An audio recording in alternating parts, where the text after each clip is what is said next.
नारियल के जन्म की कहानी। प्राचीन काल में सत्यव्रत नाम के एक राजा राज करते थे। वह प्रतिदिन पूजा पाठ किया करते थे। उनके पास किसी भी चीज की कमी नहीं थी। वह धन दौलत से लेकर हर प्रकार की सुविधा से समृद्ध थे। हालांकि इसके बावजूद भी राजा की एक अभिलाषा थी जिसे वह पूर्ण की चाह रखते थे। दरअसल राजा सत्यव्रत को किसी प्रकार से स्वर्गलोक जाने की इच्छा थी। वह अपने जीवन में कम से कम एक बार स्वर्गलोक के सौंदर्य को देखना चाहते थे, लेकिन उन्हें इसका मार्ग नहीं पता था। इधर दूसरी तरफ ऋषि विश्वामित्र अपनी तपस्या के लिए घर से बाहर निकले। चलते चलते वह अपनी कुटिया से काफी आगे चले गए थे। काफी समय बीत गया लेकिन वह नहीं लौटे। इस कारण उनका परिवार भूख और प्यास से तड़प रहा था।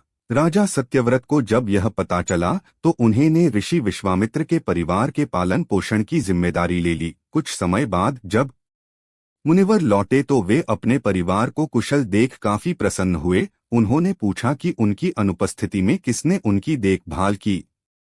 इस पर ऋषि के परिवार वालों ने बताया कि राजा ने उनके पालन पोषण की जिम्मेदारी उठाई थी। यह सुनकर ऋषि विश्वामित्र तुरंत राजमहल पहुंचे और राजा से मुलाकात की। वहां पहुंचकर उन्होंने सबसे पहले महाराज को धन्यवाद कहा। इस पर राजा ने ऋषि अपनी इच्छा पूर्ण होने का आशीर्वाद मांगा।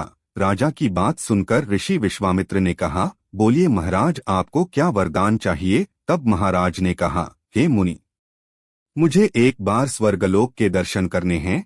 कृपया करके मुझे वहां जाने का वरदान दें।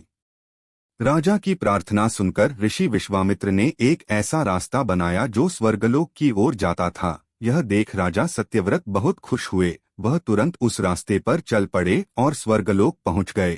यहाँ पहुंचते ही इंद्रदेव ने उन्हें नीचे धक्का दे दिया, जिसके कारण वो सीधे धरती पर जा गिरे। राजा ने सत्यव्रत ने तुरंत सारी घटना ऋषि विश्वामित्र बताई। राज की बात सुनकर ऋषि विश्वामित्र गुस्से से आग बबूला हो उठे। उन्होंने तुरंत सभी देवताओं से इस बारे में बात की और इस समस्या का हल निकाला, जिसके बाद राजा के लिए एक नया स्वर्गलोक बनाया गया। नए स्वर्गलोक को पृथ्वी और देवताओं के स्वर्गलोक के बीचों बीच स्थापित किया गया था, ताकि किसी को परेशानी न हो।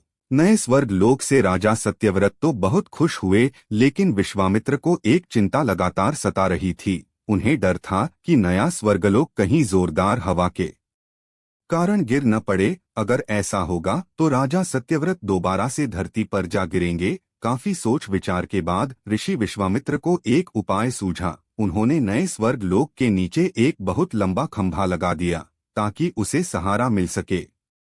ऐसी मान्यता है कि नए स्वर्गलोक के नीचे लगाया गया खंभा एक विशाल पेड़ के तने के रूप में बदल गया। यही नहीं, कुछ समय पश्चात जब राजा सत्यव्रत की मृत्यु हुई तो उनका सिर एक फल में तब्दील हो गया। सभी से इस खंभे को नारियल का पेड़ कहा जाने लगा, जबकि राजा का सिर नारियल के रूप में जाना गया। यही कारण है कि नारियल का पेड़ इतना लंबा होता है।